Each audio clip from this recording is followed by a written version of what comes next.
અને અમે નક્કી કર્યું હતું કે બીજી જ્ઞાતિની અંદર અમારી દીકરી પોહલાઈને લઈ ગયેલા હોય આવી દીકરીઓને પરત લાવી એ જ આપણો ધર્મ છે.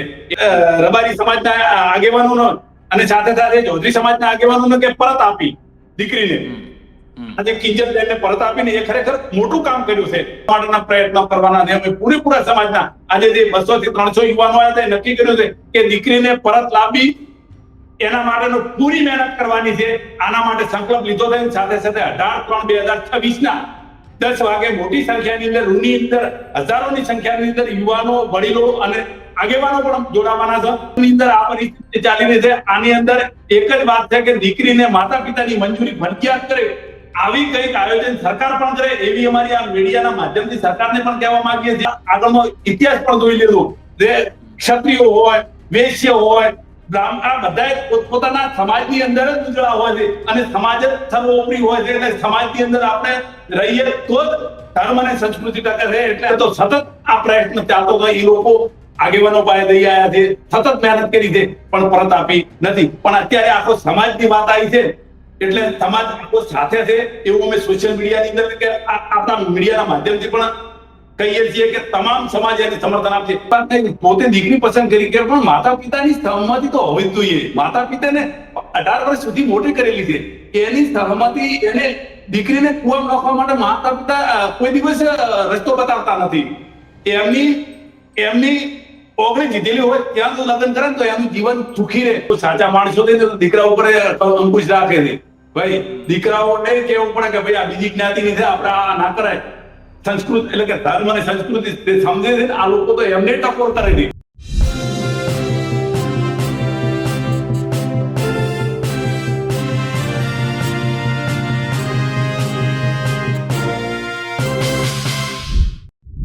કિંજલ રબારીનો વિવાદ હવે રબારી સમાજમાંથી નીકળીને ચૌધરી સમાજ ઉપર આવી ગયો છે. કિંજલ રબારી તો પોતાના ઘરે પરત આવી ગયા છે, પણ હવે જે જૂના કેસો ચૌધરી સમાજમાં છે, જેમાં રબારી સમાજના યુવકો સાથે ચૌધરી સમાજની દીકરીઓએ લગ્ન કર્યું છે, એ દીકરીઓને હવે પરત લાવવા માટે કવાયત ચાલી રહી છે.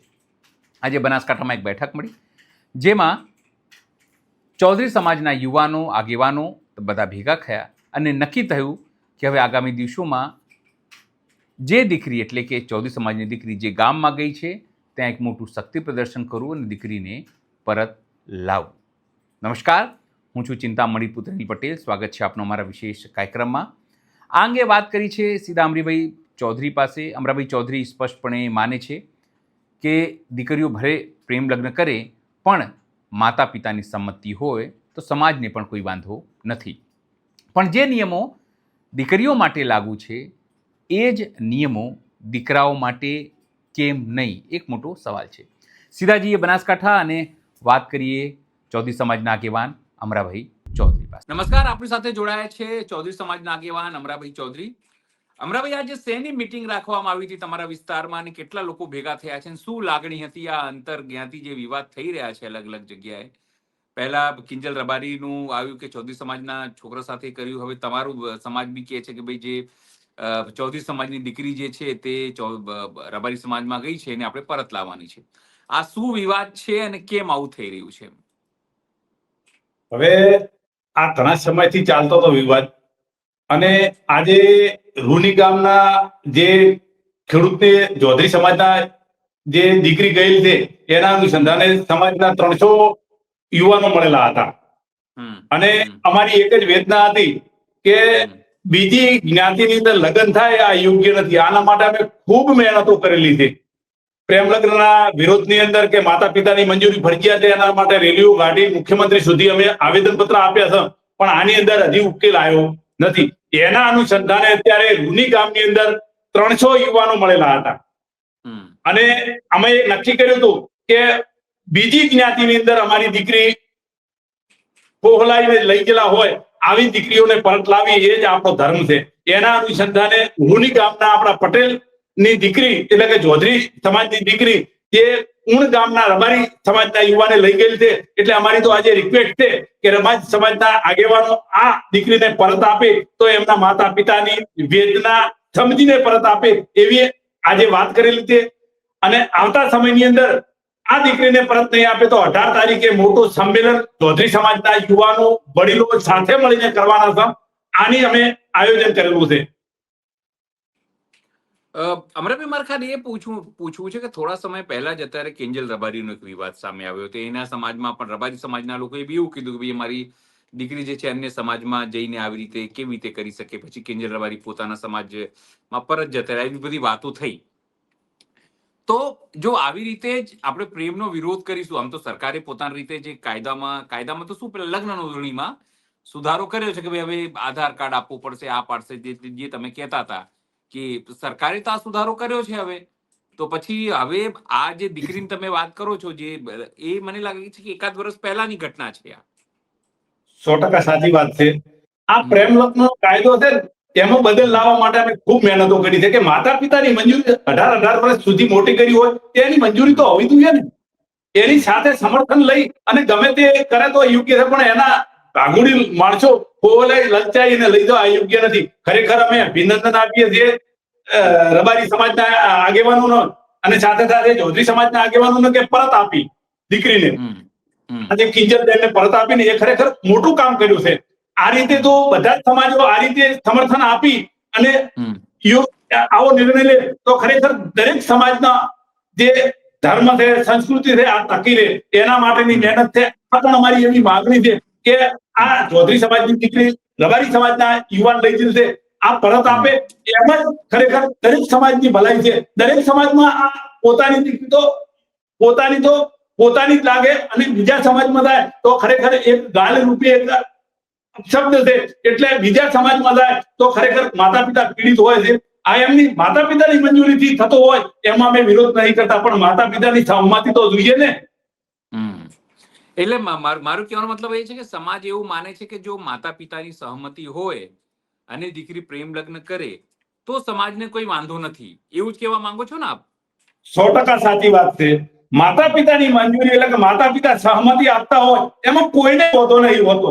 ઘણા બધા કરતા હોય છે, પણ માતા પિતાના વિરોધમાં જઈ અને આખું અત્યારે અમે રૂનીની અંદર જે એનું કુટુંબ છે ને આખું ખતમ થઈ ગયું. બિચારાને લેવાય નહીં, બધે કોઈ એટલે કે ખર્ચામાં થતો નથી. અત્યારે એને લુગડા પહેરવા નથી, આવી પરિસ્થિતિ બિચારા ગરીબની છે. તો અમારી તો એક જ વેદના છે કે આ દીકરીને પરત આપે. એમ જ ખરેખર ભગવાન પણ ખુશ કરે, સાથે સાથે સમાજનો પણ સમર્થન આપશે અને દેહી સમાજના તમામ આગેવાનો કહીએ છીએ કે આની અંદર તમે સમર્થન એટલે કે આની અંદર જોડાઈ અને આ દીકરીને પરત આપો. એમાં ખરેખર એમને પણ ભગવાનના આશીર્વાદ મળશે અને માતા પિતાના આશીર્વાદ મળશે. પણ આની અંદર તો તમારે રબારી સમાજના આગેવાનોને એપ્રોચ કરવો જોઈએ કે ભાઈ તમે જે રીતે કિંજલ રબારીના કેસમાં થયું અને ચૌધરી સમાજના લોકો આગળ આવ્યો અને જે આ વિવાદ વધવાનો હતો એ વિવાદને કઈ રીતે શાંતિપૂર્વક એનું સમાધાન થયું અને પછી કિંજલ રબારી જે પોતાના સમાજમાં કે પોતાના ઘરે પરત જતા રહ્યા. તો આ સમાજમાં બી તમારા લોકોનો જે એપ્રોચ છે, જે ઠાકરસિંહ ભાઈ છે કે જે લોકોની નામ અત્યારે આવે છે આગળ પડતા, એ લોકોનો સંપર્ક કરવાનો કે આપ લોકોએ પ્રયત્ન કર્યો તમારા યુવાનો કે ભાઈ તમે આ વચ્ચે પડો અને તમામ, કારણ કે 1 વર્ષ જૂની ઘટના છે આ તો. ઠાકરસિંહ ભાઈનો અમે સમર્થન એટલે કે સંપર્ક કર્યો હતો, પણ સાંજે કર્યો હતો. એમને કીધું છે કે હું આના માટે મહેનત કરીશ. ઠાકરસિંહ ભાઈને અભિનંદન આપીને અમને યોગ્ય જવાબ આપેલો છે, પણ અમે તો એવું 18 તારીખ સુધી તો આ યોગ્ય અમને નિર્ણય નહીં મળે તો 18 તારીખે મોટી સંખ્યાની અંદર આખો સમાજ ભેગો થઈ અને યોગ્ય નિર્ણય લેશે કે કારણ કે દીકરીને પરત લાવવા માટેના પ્રયત્નો કરવાના છે. અમે પૂરેપૂરા સમાજના આજે જે 200 થી 300 યુવાનો આવ્યા હતા નક્કી કર્યું છે કે દીકરીને પરત લાવવી એના માટેનો પૂરી મહેનત કરવાની છે. આના માટે સંકલ્પ લીધો છે. સાથે સાથે 18/3/2026 10 વાગે મોટી સંખ્યાની અંદર રૂની અંદર હજારોની સંખ્યાની અંદર યુવાનો, વડીલો અને આગેવાનો પણ જોડાવાના છે. એની અંદર જે નિર્ણય લે એમાં આગળની રણનીતિ ઘડવા માટેનું આયોજન કરવાના છે. મારે એકચ્યુઅલી એ પૂછવાનું, જે ગામમાં દીકરી છે ત્યાં સભા કરવાના છો એટલે એક પ્રકારથી તમે ત્યાં શક્તિ પ્રદર્શન કરવાના છો સમાજનું, એવું છે કઈ? હવે એ ગામના આગેવાનોએ આ બધું આયોજન કર્યું છે. એમને અમને બોલાયેલા હતા, આગેવાન તરીકે બોલાયેલા હતા. એ ગામના જે આગેવાનો છે એમને આખી મીટિંગ કરી હતી આપણી સાંજે, અને સોજે મીટિંગ કરી અને અમને ટેલિફોન થી વાત કરી, અમને મેસેજ કર્યા કે તમે દરેક આગેવાનો આવજો, આપણે આવો નિર્ણય લેવાનો છે. એના અનુસંધાને તમામ આગેવાનો ગયેલા હતા આજે, અને એમની ગામની અંદર સભા કરવાની છે. અચ્છા, હવે મારો સવાલ એ છે કે જે દીકરી 1 વર્ષથી આપણી ચૌધરી સમાજની દીકરી છે, રબારી સમાજના ઘેર રહે છે, એ દીકરીને કે એ બેનને આપણે પૂછ્યું છે કે ભાઈ તારે પરત આવવું છે, એ લોકોએ જબરજસ્તી ત્યાં રાખ્યું છે એવું કંઈક એની જોડે કંઈક આપણે વાત કરી છે દીકરી જોડે? હા, પેલી વાત કરો કે સમાજના અમારા ચૌધરી સમાજના આગેવાનો કે વડીલોને એ દીકરી મળવા એટલે કે મળવા માટેનો પ્રયત્ન ખૂબ કર્યો છે, પણ આગેવાનો એટલે એના કુટુંબ વાળા મળવા જતા હજી સુધી સીધો કોન્ટેક્ટ હજી સુધી થયો નથી. અને દીકરી પરત લાવીને દીકરી કદાચ એની રીતે આયોજન કરે તો એના માટે સમાજ પણ નિર્ણય લેશે, પણ અમારી તો એક જ વાત છે કે આવી રીતે ઉઠાઈ અને જતા હોય તો ખરેખર આ યોગ્ય નથી. આ દરેક સમાજમાં આ પરિસ્થિતિ છે. અત્યારે ઘણા બધા સમાજોની અંદર આ પરિસ્થિતિ ચાલી રહી છે. આની અંદર એક જ વાત છે કે દીકરીને માતા પિતાની મંજૂરી ફરજિયાત કરે, આવી કંઈક આયોજન સરકાર પણ કરે, એવી અમારી આ મીડિયાના માધ્યમથી સરકારને પણ કહેવા માંગીએ છીએ કે આ માતા પિતાની વેદના સમજી અને તાત્કાલિક તમે પણ આની અંદર ભાગીદાર બનો, એવું અમે સરકારને પણ કહેવા માંગીએ છીએ. બિલકુલ બિલકુલ. અમરભાઈ, મારે એકચ્યુઅલી ઘણા લોકો આના પક્ષમાં પણ વાત કરતા હોય છે. હું ઘણા ઇન્ટરવ્યુ કરું છું ત્યારે બધા એક જ વાત કહે છે કે ગુજરાતમાં ભગવાન થઈ ગયા શ્રી કૃષ્ણ અને રાધા, એ બહુ મોટા પ્રેમી પ્રેમિકા હતા અને એના મંદિરો છે.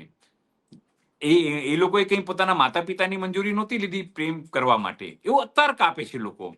તો એવા કન્ડિશનમાં જ્યારે આપણું બંધારણ પુખ્ત વયની દીકરી થાય, 18 વર્ષની ઉપર થાય અને દીકરો 21 વર્ષનો થાય, તે પોતાની રીતે પોતાનું પાત્ર કે પોતાનો મનગમતો સાથી એ પસંદગી કરી શકે છે, એમાં મા બાપની જરૂર નથી.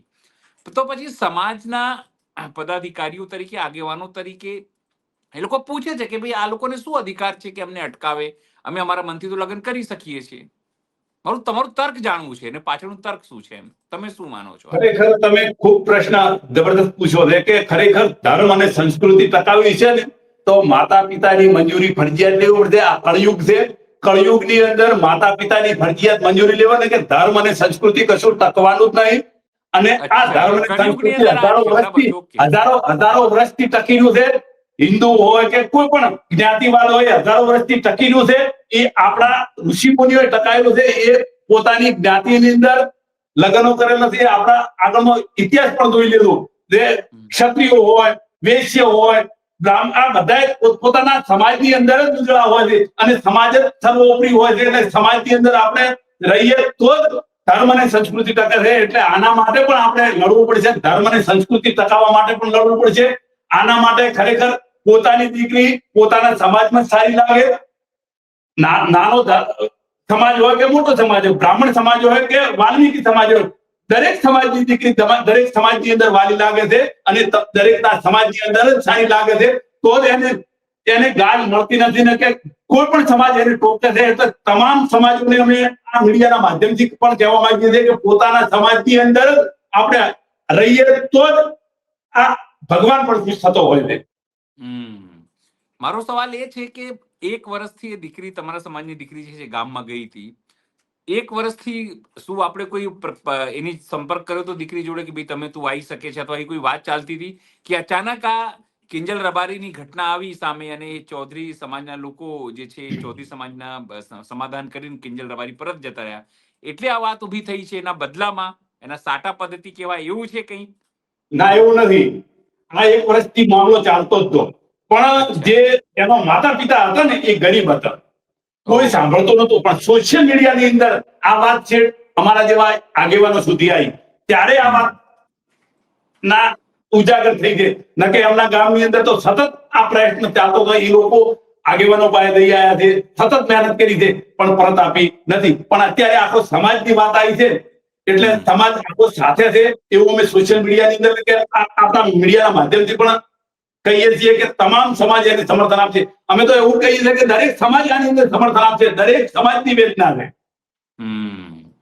મારું સમજવું છે, છેલ્લો સવાલ છે અમરાભાઈ, કે તમે કીધું કે દીકરીના માતા પિતા ખૂબ ગરીબ હતા એટલા માટે એ લોકોનું, પણ આ સમાજની ફરજ નથી કે જે આવા ગરીબ દીકરીના માતા પિતા હોય એના લગ્નની વ્યવસ્થા જાતે ઉપાડી લે, અથવા તો એ લોકોને આર્થિક સહયોગ આપે, જેથી કાલ ઉઠીને આવી દીકરીઓને આવા પગલા લેવા? કારણ કે ઘણી વખત દીકરીઓની ચિંતા થતી હોય છે કે ભાઈ મારા પરિવાર તો ખૂબ ગરીબ છે, લગ્ન કેવી રીતે કરશે, મારી જવાબદારી કેવી રીતે ઉઠાવશે, અને જે રીતે ખર્ચાઓ થાય છે મોટા, એ દીકરીઓ પણ એવું વિચારતી હોય છે કે એટલે ઘણી વખત બી એવું પ્રેમ લગ્નની વાતો કે આ બધી તમામ વસ્તુ થતી હશે એવું મારું માનવું છે. પણ આવામાં તમને લાગે છે કે સમાજે આવા પરિવારોની મદદ કરવી જોઈએ જેથી કાલ ઉઠીને આવા સવાલો ના ઉભા થાય?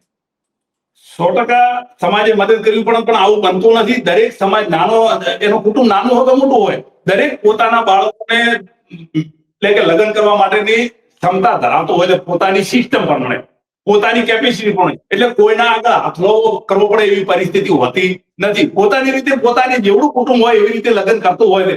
એટલે આપણે એની ક્ષમતા તો છે. ગરીબ એટલે મિલકતથી ગરીબ નહીં કહેતો, પણ એનું જીવન ગરીબ છે, કે નાનો માણસ છે. ગરીબ એટલે કે ખેતી કરે છે, અભણ માણસ છે, નાનું કુટુંબ છે, આ રીતે ગરીબ છે. કોઈ પૈસાથી ગરીબ ને આ અમે ગરીબાઈ નહીં કહેતા. દરેક પોતાના બાળકોને ભણાવવા, પછી લગ્ન કરવા, આ પોતાની ક્ષમતા ધરાવતો હોય. ભલે વાલ્મીકીનો માણસ હોય, વાલ્મીકીના દીકરી હોય, એની પણ તાકાત હોય છે. અને આ સિસ્ટમથી દરેક સમાજની અંદર ચાલતું હોય છે. દરેક સમાજની અંદર આપણે સમાજની અંદર રહેશે તો ધર્મ અને સંસ્કૃતિ ટકશે. આ એક મોટું સિદ્ધાંત છે. અમરાભાઈ, મારો સવાલ એ છે કે પહેલાના જમાનામાં તમે જો રાજા મહારાજાઓ પોતાના દીકરીઓ માટે સ્વયંવર કરતા. 1 થી વધારે મૂર્તિયા આવે અને દીકરી જાતે નક્કી કરે કે મારે આ 10 માંથી કયું પસંદ કરવું. અત્યારે પણ આવી સ્થિતિ હશે કે છોકરાઓ આપે છે. હવે તમે એની અત્યારની તુલના કરવા યોગ્ય નથી. એ વખતે ક્ષત્રિય આખો સમાજ હતો. જે રાજાઓ હતા એ ક્ષત્રિય સમાજના હતા. સાંભળો પ્લીઝ અમરાભાઈ, મારી વાત નથી પૂરી થઈ. મારું પૂછવાનો મતલબ એ છે કે પહેલાના જમાનામાં રાજા મહારાજા કે તમામ જે લોકો હતા એ સ્વયંવર જેવું કરતા. પૃથ્વીરાજ ચૌહાણની વાત કરીએ, જે છેલ્લા આપણા હિન્દુ રાજા જેને કથિત રીતે કહેવામાં આવે છે, એવા લોકો. મારો સવાલ એ છે, એ નથી કે સ્વયંવર, મારો સવાલ એ છે કે શું પુખ્ત વયની, આપણું સંવિધાન જે છે પુખ્ત વયની દીકરીઓને પોતાના મનગમતા સાથી પસંદ કરવાની અધિકાર આપે છે. તો શું પુખ્ત વયની દીકરીઓને અધિકાર નથી કે હું ભાઈ ભણેલી ગણેલી દીકરી હોય, એને કોલેજમાં ભણતી હોય કે ડોક્ટરી કરતી હોય કે એન્જિનિયરિંગ કરતી હોય કે વકીલાત કરતી હોય, એ પોતાના પ્રોફેશનમાં જાય કે આગળ જાય, એને લાગે કે ભાઈ મને આ યુવક કે આ વ્યક્તિ જાડે હું મારું જે ઇન્ટિમેસી છે કે મેન્ટલ પીસ છે એ જળવાશે, અથવા હું એની જે સાથે સારી રીતે રહી શકશું, એને અધિકાર નથી પોતાનો જીવન સાથી પસંદ કરવાનો? એ પછી સમાજ પસંદ કરશે? મારું પૂછવાનું એ મતલબ છે. સમાજ પસંદ કરે એની વાત નહીં, પોતે દીકરી પસંદ કરી કે, પણ માતા પિતાની સહમતિ તો હોવી જ જોઈએ. માતા પિતાને 18 વર્ષ સુધી મોટી કરેલી છે, એની સહમતિ, એને દીકરીને કુવામાં નાખવા માટે માતા પિતા કોઈ દિવસ રસ્તો બતાવતા નથી. એમની ઓગળી દીધેલી હોય ત્યાં તો લગ્ન કરે તો એનું જીવન સુખી રહે. આગળના સમયની અંદર અમે ભાગેડુ પ્રેમ લગ્ન ની અંદર જોયેલું છે કે ઘણી બધી દીકરીઓને તો ભાગેડુ પ્રેમ લગ્ન ની અંદર વેચી મારેલી છે, દેહ વેપાર કરેલા છે. આવી સિસ્ટમો થયેલી છે. એના અનુસંધાને અમે એટલે તમારી વાતથી હું સંમત છું કે માતા પિતાની ચિંતા રહે છે, કાલુટીને ભાગીને દીકરી કરે, ફોસલાવી લે, તો એમાં માતા પિતાની પરવાનગી જરૂરી છે. એ અંતરજ્ઞાતિનો વિરોધ નથી તમારો, બસ એટલો જ વિરોધ છે મારો. હું સમજી ગયો તમારો પોઈન્ટ કે જો માતા પિતાને મંજૂર હોય તો દીકરી લગ્ન કરે, કોઈ પણ જ્ઞાતિ હોય, બરાબર ને? 100% સાચી વાત તમે કીધી. હા, હું સમજી માતા પિતાની સહમતિ હોય તો અમે માતા પિતા યોગ્ય પસંદ કરતા હોય, યોગ્યતાથી પસંદ કરતા હોય, એનો અમે વિરોધ નહીં કરતા. બિલકુલ. માતા પિતા સહમત હોય તો દીકરીને કરી શકે. દીકરીને માતા પિતાની મંજૂરી લેવી, એ કારણ કે 18 વર્ષ સુધી મોટી કરેલો હોય, એને ભણાયેલું હોય છે, આ બધું એને કરેલું, એટલે માતા પિતાની સાથે રહી અને કરે ને તો આગળના સમયની અંદર એને આગળ ભોગવવું ના પડે. એના અનુસંધાને અમે આ વાત કરીએ છીએ. અને આ દીકરીને તો આ માણસ ઉઠાઈ ગયેલો છે ભાઈ, ઉઠાઈ ગયેલો છે રાત્રે. એટલે આ કોઈ માતા પિતાની મંજૂરી લીધી નથી અને દીકરીની મંજૂરી લીધી. બરાબર છે. આ દીકરાઓ માટે પણ આવો કઈક નિયમ લાગુ છે આપણા સમાજમાં કે દીકરાઓ બી બીજા સમાજની દીકરીઓને ભગાડી ના લાવે, એવું કઈક છે કે દીકરીઓ માટે જ આ નિયમ છે? માતા પિતાને તો દીકરાઓ માટે પણ હોય છે ભાઈ, દીકરાઓ માટે પણ આ હોય છે. અમારું ગણો કે ચૌધરી સમાજની બીજા સમાજની આવે ને એટલે થોડું કલંકરૂપ તો હોય જ છે. આ દેખાયેલું છે. એટલે આ મુદ્દો છે જ્ઞાતિ વિરોધીનો મુદ્દો નથી, જ્ઞાતિ વિરોધીનો મુદ્દો નથી, પણ માતા પિતાની સહમતિ લે ને તો એમનું જીવન સુખીથી જીવી શકે. ના, મારું પૂછવાનો મતલબ એ છે કે સમજો દીકરો માતા પિતાની સંમતિ વગર કોઈ અન્ય જ્ઞાતિની છોકરી લઈ આવ્યો, તો પછી એ સમાજ સ્વીકારી લે છે કે પછી એને બી કે ના ભાઈ એને તું પરત મૂકી આવે તેના સમાજમાં? એમ મજબૂરી ખાતર સ્વીકારતો હોય છે સમાજ. આ તો મારું, પણ અંદરથી તો ડક તો હોય જ છે કે બીજી જ્ઞાતિની દીકરી લાવી દે, અંદરથી તો ડક હોય જ છે. અને આ વેદના છે ને એ આજીવન ચાલતી હોય છે. એટલે દીકરીઓ ઉપર અંકુશ સમાજ રાખે છે, પણ દીકરા ઉપર અંકુશ રહેતું નથી, એવું થયું ને પછી તો. ના, એવું નહીં. દીકરાઓ ઉપર માણસો, સાચા માણસો છે ને, તો દીકરા ઉપર અંકુશ રાખે છે. ભાઈ, દીકરાઓને કેવું પડે કે ભાઈ આ બીજી જ્ઞાતિની છે, આપણે આ ના કરાય. સંસ્કૃત એટલે કે ધર્મ અને સંસ્કૃતિ તે સમજે છે ને, આ લોકો તો એમને ટકોર કરે છે કે આપણે બીજી જ્ઞાતિની દીકરાની ના લવરાય, કારણ કે આ તો એક ખરેખર કલંક રૂપી છે. બરાબર છે. અમરાભાઈ, આપ જોડાયા, આપણે વાત મૂકી, આપણે સમજીએ છીએ તમારી વાત કે તમારો મુદ્દો એ છે કે ભાઈ માતા પિતાની સંમતિ હોય, ભલે દીકરી અન્ય જ્ઞાતિ સાથે અથવા એનો પ્રેમ લગ્ન કરતી હોય, કોઈ વાંધો નથી, પણ સમાજને એટલો જ વાંધો છે કે કાલ ઉઠીને દીકરી ભાગી જાય, એની જોડે કોઈ ન બનવાની ઘટના ઘટે, અથવા તો કોઈ એવી ઘટના જે સારી ન લાગે એવી હોઈ શકે, દીકરી હેરાન ન થાય, પરેશાન ન થાય, એવી કાળજી એક માતા પિતાની બી હોય છે ને સમાજની પણ હોય છે. આપનો આભાર સાહેબ, ખૂબ ખૂબ આપ જોડાયા અમારી સાથે, ખૂબ ખૂબ આભાર આપણો મંતવ્ય વ્યક્ત કર્યો. અમરાભાઈ ચૌધરીની વાત સાંભળીને આપને શું લાગે છે, જરૂરથી મારા કોમેન્ટ બોક્સમાં કોમેન્ટ કરજો. એ સિવાય અમારી યુટ્યુબ ચેનલ આપ લાઈક કરો, સબસ્ક્રાઇબ કરો, બેલ આઇકન દબાવો. સાથે અમારી વેબસાઇટ છે www.gujaratplus.in, ત્યાં પણ તમે બધું અપડેટ થઈ શકો છો. અત્યાર માટે બસ આટલું જ. નમસ્કાર.